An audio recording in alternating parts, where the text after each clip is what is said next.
It has been 2 years since Stepping Up in Leadership released into the world. 2 years doesn't seem like much in some ways.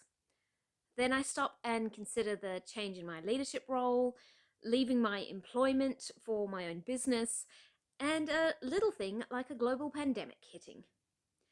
2 years can contain a huge amount of growth, pain, learning, and stretching. Earlier this year, the audiobook version was released. Reading through each word carefully as I recorded it had me thinking about what would be different if I was to write the book today. What have I learned? What would I change? There are some things that haven't changed. So I'll start with one thing that definitely has not changed. My definition of leadership and what I view to be effective leadership. The words of that chapter still ring true for me. They still capture the ideals that I am working towards. It would be easy to let that get me down in some ways, because the longer I'm in leadership, the more I see the ways that I fall short of these ideals. And that leaves me with a choice. Do I let that spur me on, or do I quit leading?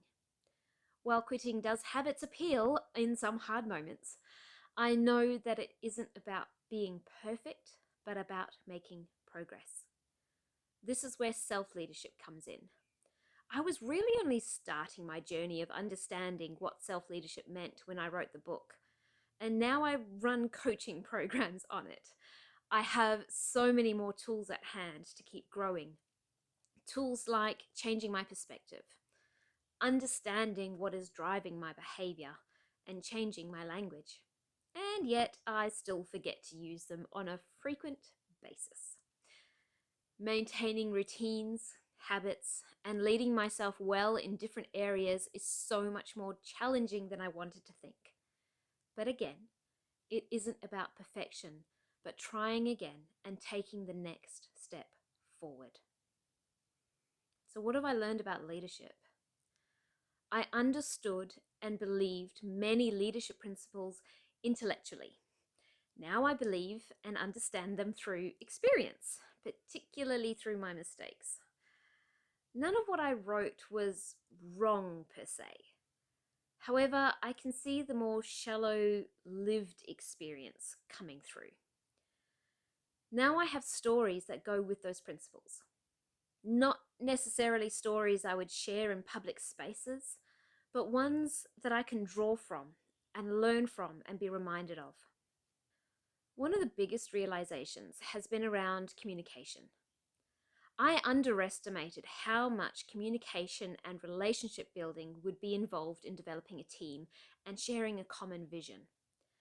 Again, I knew these things intellectually. Working out how to do this in real life is a whole other level of growth. Add in working remotely and a pandemic shutting down travel, and I continued to figure out how to build connections with my team and communicate effectively when we were all spread out. But really, the real changes have been in me, not what I believe about leadership. There are 3 chapters in the book that make me smile when I read over them now. They cover conflict resolution, discovering vision, and giving up on long-term planning. I remember the version of me that wrote those words. She was nervous and doubted her ability to operate in those areas. The words I wrote were as much to convince myself as my reader. Some days I still need that convincing. I see my faults and weaknesses in even greater ways. I think leadership has a way of holding up a mirror that way. Add navigating an organization through a global pandemic, and the cracks are bound to be revealed.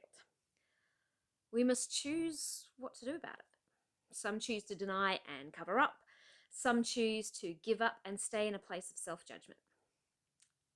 I've tossed between those two at times. I want to respond in a way that acknowledges the mistakes that I make and the ways that I fail, while still having self-compassion and taking steps forward. I'm still working on leading myself well in that space. But as well as my weaknesses, I also see my strengths more clearly. I never thought of myself as a visionary. And yet now a large part of my role, both volunteer and leadership coaching, involves vision.